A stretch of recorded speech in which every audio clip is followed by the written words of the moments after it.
start with the baseline, a general partnership. If you and another person carry on a business and split profits, the IRS usually treats it as a partnership, even without paperwork. The exam loves this because it's easy to accidentally create one. The big downside is liability.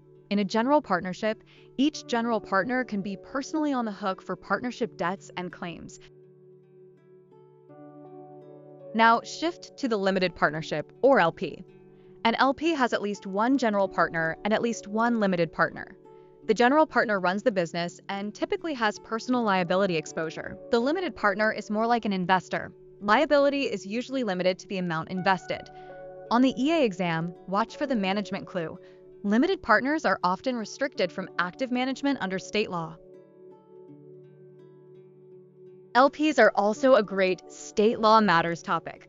A general partnership can be formed with a handshake, but an LP generally requires a state filing, like a certificate of limited partnership with the Secretary of State.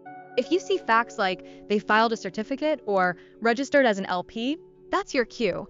It's not just a general partnership. No filing usually means no LP. Here's the classic LP fact pattern. Carter wants to open a dance club. Marisol puts in $250,000 but doesn't want day-to-day involvement. Carter runs operations. That's exactly how an LP is designed. Marisol is the limited partner with limited risk, and Carter is the general partner managing the business. If Marisol starts managing heavily, you should get suspicious. Some states can treat that as blowing limited liability protection.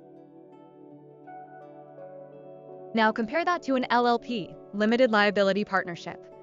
LLPs are commonly used by professional firms like law firms and CPA firms, especially in states where an LLC can't provide certain licensed services. The key exam idea: in an LLP, partners can actively participate in management, but they generally get protection from partnership debts and from other partners' malpractice. They're still on the hook for their own malpractice. Finally, connect both structures to federal filing. For federal tax purposes, an LP and an LLP are still partnerships by default. That means Form 1065 and Schedule K-1s to the partners. Don't let the liability label trick you into thinking it's a corporation return. On the EA exam, if it's a partnership entity under state law and not electing corporate status, your default answer is Form 1065. The Harborview Partnership ceases business operations and formally dissolves on March 31, 2023. When is the final partnership tax return due? The options include dates in June 2023, October 2023, November 2023, and March 2024. Think about how partnerships file when they have a short tax year. The final Form 1065 is due June 15, 2023. A partnership return is due the 15th day of the third month after the close of the tax year.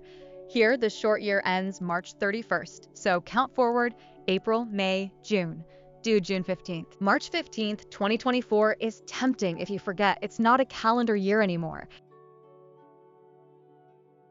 The BBA created the centralized partnership audit regime. It applies unless the partnership is eligible and elects out. Which type of partner would prevent a partnership from electing out? The choices include an estate of a deceased partner, a resident alien, a C corporation, and a grantor trust. Think about which partners are ineligible for the election out rules. The grantor trust prevents electing out. Trusts, including grantor trusts, are not eligible partners for the election out, so having one as a partner blocks a valid election. A C corporation is allowed, which is why that option is tempting. People assume corporations are disallowed, but the real problem here is the trust.